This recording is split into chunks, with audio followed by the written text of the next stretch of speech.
All right, guys, welcome back. We are about to get started on finishing our story, Harbor Me. Now, in those readers' response journals that some of you have been filling out, 9 of you to be exact, we have been keeping track on there about inference this week.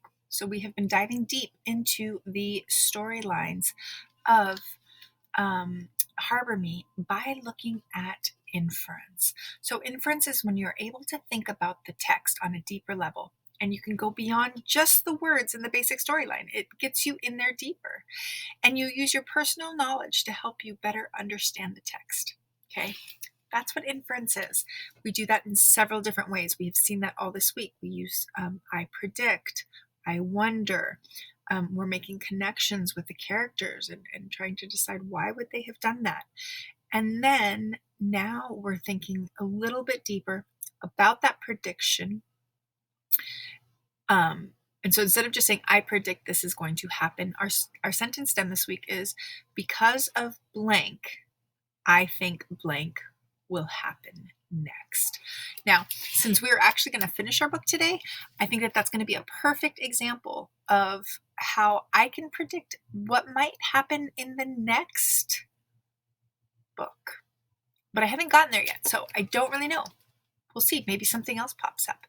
But in the story that you're reading, that you're probably not finishing today, I want you to think about, like, because of what, because of something, what do you think is going to happen next? So what you're doing is you're making that connection of, this is happening now, and I want to see where it's going to go next. And you're thinking about that. And in that process of thinking and making that inference, you're starting to understand your text at a much, much deeper level. All right. So I'm going to stop sharing that for now. I have that in the back of my head that is what we are going to be doing. But for now, we're just going to listen. Chapter 38. When we came back to school after Easter break, Esteban was gone. Where? We asked Miss Laverne. Home to the Dominican Republic. The family left on Sunday. But he didn't tell us, we said. He didn't know, Miss Laverne said. She said, I'm sorry. She said, let's just do what we want today. She said, I know you will all miss him terribly. Amari looked at his drawings. Tiago put his head down on the desk. After a while, I could hear quiet sobbing. Ashton stared out the window. The sun was so bright. The building seemed sharp enough to cut someone. Holly got up and walked around the classroom, pulling books off the shelves and then putting them back again. After a few minutes, she went back to her seat, took out her knitting, then put it back in, then took it out again and started knitting, the needles clicking and scraping against each other. I took out the recorder, turned the volume down low, and played the last poem Esteban had read to us, his sweet voice filling the classroom. And when his missing feels like it's going to break him into pieces, tell him it won't. Tell him that he is made of the iron of grandfathers and grandmothers and their grandfathers and grandmothers, people who were human and worked hard and had dreams. Tell him to hold on to his dreams because his abuela and abuelo still believe in the power of dreams.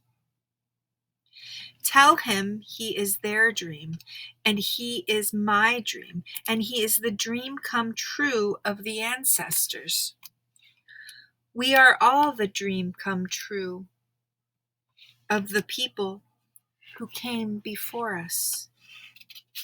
And when he asks, tell him I am fine. Tell him I am free.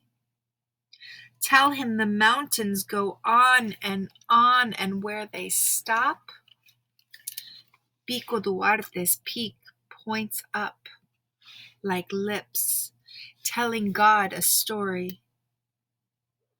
Maybe this mountain sings of promises and families broken. Maybe it holds inside it a beautifully remembered dream. Tell him to hold inside himself all good memories, hugs, friends, laughter. Tomorrow holds no promises, but now is not the time for tears. What a beautiful poem, and what a fitting poem. Chapter 39. In June, just before the school year ended, we met in the art room one last time.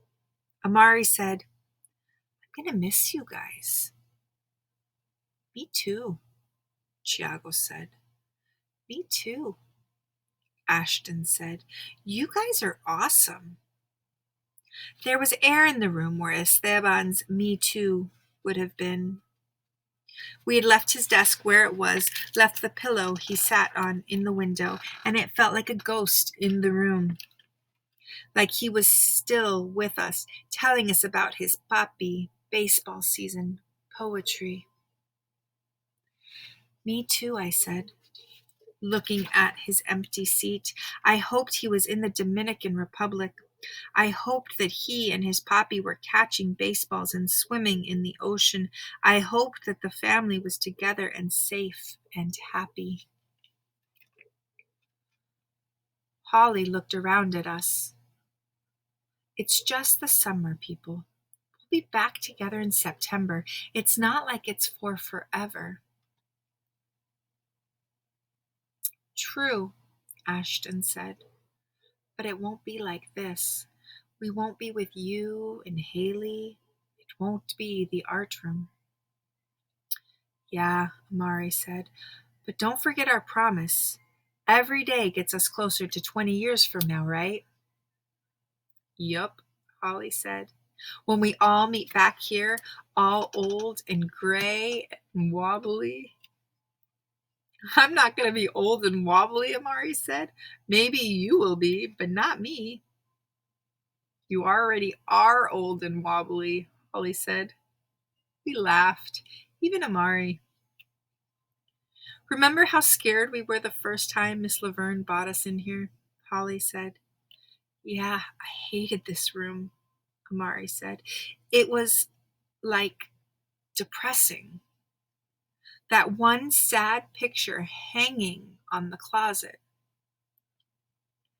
We looked at the kid's picture of the sun. It was as familiar as time now, something we saw but didn't see. It was beautiful. "And a lot of us didn't know each other," Tiago said. "We all were just like, what's this thing?" "And it was us," I said. "That thing that we were so scared of was just us together." "Yup," Tiago said. He smiled at me, his glasses glinting beneath them. I noticed how pretty his eyes were. "Isn't that crazy?" "And Esteban," Ashton said softly. "Esteban was here. Never gonna forget Esteban." We all got quiet. "Some part of him is still here," Holly said. "Yeah," Amari said. "That's true." "Yeah," the rest of us said. "We still have his voice and his dad's poetry," I said. "He left that for us to keep forever." Amari opened his drawing pad and flipped through the pages until he came to a brightly colored picture. "That's us," he said, "and that's a harbor." He carefully tore the drawing from his book. Then, without saying anything, he walked over to the picture of the sun, pulled one of the thumbtacks from it, and hung his picture beside it. We all stared at it, It was us. And like the picture of the sun, it too was beautiful. Excuse me. I felt that coming. Chapter 40. The light had shifted now, and the ailanthus tree had turned to a shadow in the dusk. I turned the recorder off and sit on my desk. I can hear the soft swish of the ceiling fan in the hallway. Outside, little kids on the block are playing a game of tag, yelling, "Not it, not it!" Then a woman's voice breaks through, calling someone's home to dinner. I uncurl my legs from beneath me and head for the stairs. But at the top of the stairs, I stop and sit, watching my father at the piano as he lifts his fingers from the keys and presses them down again. His fingers are long and white and delicate. I'd never really looked at his hands, but as they moved over the piano keys, lifting such sweet music out of them, I want to run down and hug him. I want to tell him about my year in the art room and everything he missed in the many years he was in prison. I want to ask him if he had great friends when he was my age, friends he promised to meet up with again in 20 years. But I stare at his back as he plays. He is somewhere else. He is with my mother in another dream. A dream of a place before this place, a time before this time, a story before this story. Soon my uncle will be finished packing and will come down to him to join him on his guitar. Maybe they'll ask me to sing and my voice will be high and off key, and they'll laugh about how the musical genes skipped right over me. When I was in 5th grade, I didn't know how fast time could move. How you could wake up one day and so much around you had changed forever. I didn't know that one day you'd have a teacher who would say, "Take your books, you won't be coming back here today." And that we'd walk out of the lives we'd always known, such that our faces turned towards her so many questions and so much fear.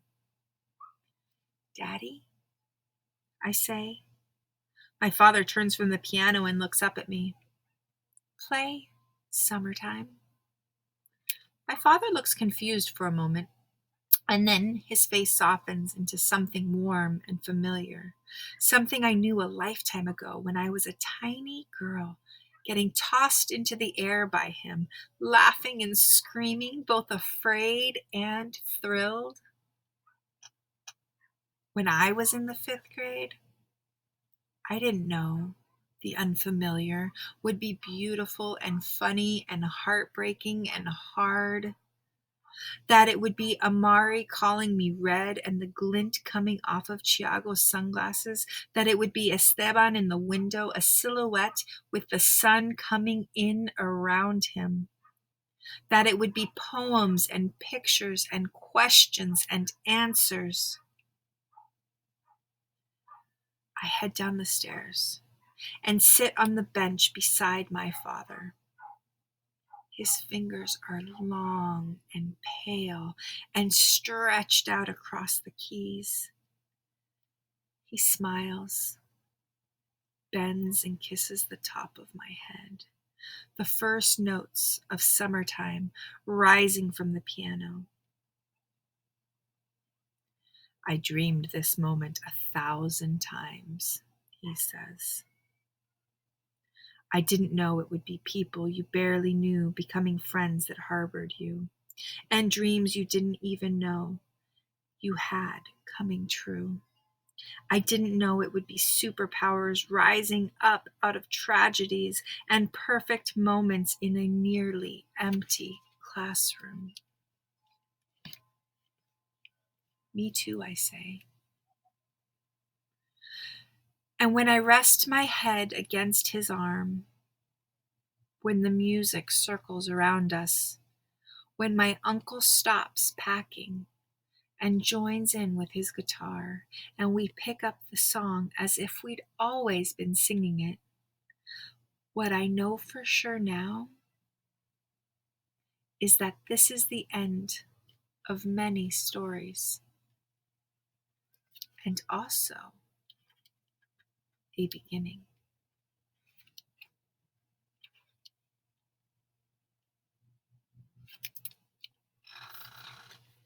And that, my friends, is the very end of our book, Harbor Me. I want to open up the chat room to some reactions about what you guys thought.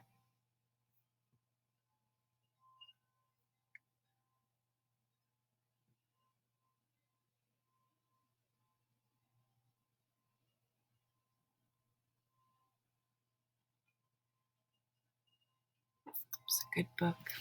Happy ending, but sad.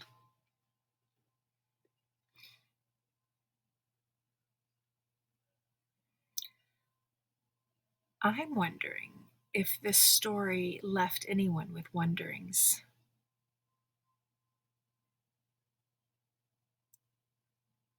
Does anybody have anything that they want to know more about?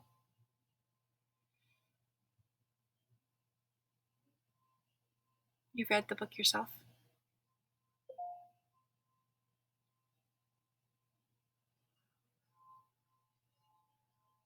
Like, did you get the book after I started it, May? Or have you already had it? Or had you already read it? No, I read it on a book, like a reading website thingy. Oh, cool. Awesome. Does anybody have any wonderings at all? Maybe you'll have to share with me that website sometime. Okay. Well, let's take a look at our reader's response. Okay. So, because of blank, I think blank will happen next. Okay, we're thinking about stuff that we know. Now we finished the book, so we're not going to have answers unless she comes out with a Harbor Me Part 2. But anytime you write, you have a job to do. And you have to restate your question. You have to answer the question, right? So if I can do this, I have just been verbally telling you guys how I would respond to these things in my reader's response journals. And it doesn't look like it's going to let me write. Yay, technology. But I'm wondering if, because of their promise that they made to each other, that in 20 years that they would meet back up, and because of their friendship, and because me as a grown-up that is way more than 30 years old, right? Because they'll be 30 when they come back together. I think that they will reunite. And I think that Esteban's going to find his way back from the Dominican Republic. Oh, look at that. Look at all those things that popped up. I think that Esteban's going to find his way back from the Dominican Republic to come to their reunion. But I think that that will be the next time that they talk to each other. Also, because of what I know about friendships and transitioning from elementary school to middle school, I also think that they won't be as close as that they were. I think Holly and Haley will still be friends. And I think that they'll always say hello to each other in the hallway. But I don't think that they'll have this again. But that's just me. So that's how I would answer this if my stuff worked. Oh, here we go. Well, I don't want to mess with that right now. Okay. So you guys are going to be going off to read your own stories now. And by off, you're just going to stay here.